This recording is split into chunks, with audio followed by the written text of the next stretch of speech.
Right, several African and South Asians in Ukraine say those who are non-Ukrainian attempting to leave the country are treated differently from citizens.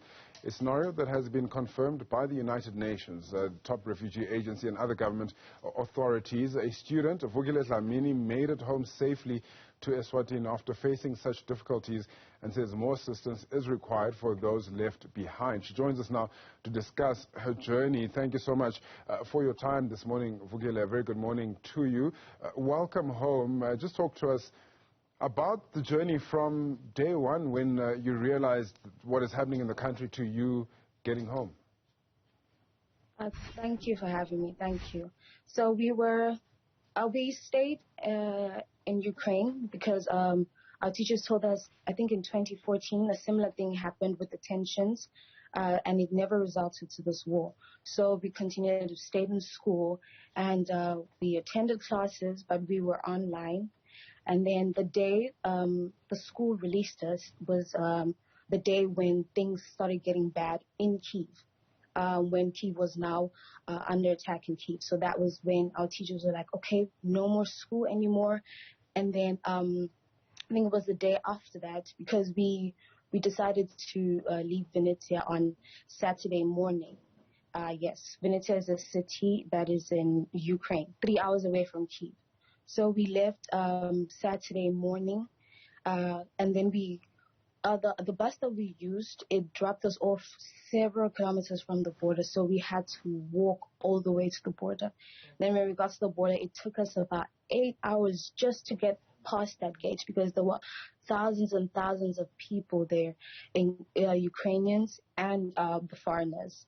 You know, there were two gates. One gate was for the Ukrainians, and then the other gate was for foreigners. Everyone was so frustrated. Everyone was so frustrated, so much that they even started going over to the Ukrainian gate. And then with all the commotion that was happening there, of course, soldiers were obliged to shoot in the air to try and control people. But it was very difficult just getting past those gates. People were fainting there. And you can just imagine that you're at the front of the gate and you have thousands of other people pressing you and pushing you against that gate. It was very difficult to even try to grasp it. That's why people were fainting. And then so whenever an opportunity whenever the gate was opened to probably, for example, let the people that have fainted through to safety, then people would be like, okay, there's an opportunity. They would start pushing forward. And that would also frustrate the soldiers and all of that. So, yeah.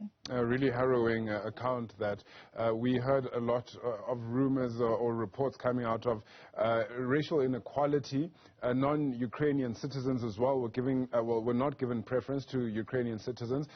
Can you just speak to us about how, your experience was regarding that? As I said before, there were two gates, Ukrainians and foreigners. But then someone did explain to me that probably the reason for the two gates was because maybe the Ukrainians did not need as much, paperwork as the foreigners and everything. So the Ukrainians, they were able to get passed properly through to their gates and everything. But on our gates, as the foreigners as well, only Ukrainian trucks and cars were going through. But we didn't really understand why, but we tried to remain patient. Of course, other people were not having it. They were getting so frustrated because they were not allowed through, but the Ukrainian trucks and cars were going through. It was only at the borders where people were experiencing all these things, and of course in trains. I think you've seen this video going around where a Ukrainian officer is not allowing a black girl on board, whatnot. We really didn't understand why that was happening, because we're all trying to just escape the war, not that we want to go ahead of them, then leave them behind or anything. No, but alongside the road, one thing that I do commend the Ukrainians for is that alongside the roads, as we were walking all those kilometers, they were offering us, some tea to keep us warm and maybe some bread, so that we don't go hungry. But then it was only at the borders where, officials and the soldiers started acting different than this Ukrainian civilians. And when you got to the border, was there an issue with the language barrier at all? How did you ensure that you were getting the right communication? Okay, well, what is good is that as foreigners, we do learn Ukrainian language. So those who are really, really advanced in the language were able to communicate. Like, for example, we had one Swazi here who went forward, like in front of the gate, and was able to speak with one of the officials, the soldiers and the police there. And then that is when they were also telling us that, okay, tell your people that we want girls first. We want girls first to go through, then the guys will follow. But of course, the guys were also not happy.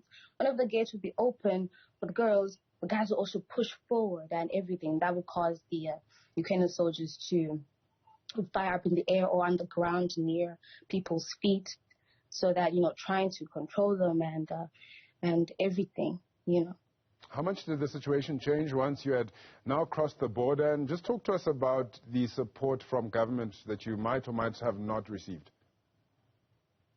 Oh, no, our government here, together with the Taiwanese embassy, they were able to make sure that once we crossed over the border to the Romanian side, because we crossed over through to the Romanian border, there was a bus that was there waiting to take us to the capital of Romania, where shelter was also provided for us there as well. And our government was working together with the Taiwanese embassy to get us plane tickets. That's why we are home. So right now we're also doing our best, to help the others who are also stuck there in Ukraine and in Romania who want to go home. In Ukraine, we have Eswatini who's still there. Sumi has been turned into a military base. So yesterday, as they were trying to go out yesterday, during using an open passage, a car was shot. Then they had to run back into the bunkers and whatnot. So they're still there again, waiting. So right now I'm working with the Black Coalition in Canada to help raise some funds for the people that are stuck there. And then also so that when they come out, there's buses available for them and they're able to be taken to shelters to provide food for them. And then we'll be happy that we'll also be able to get them plane tickets. So right now we're still building up the funds and everything is going well.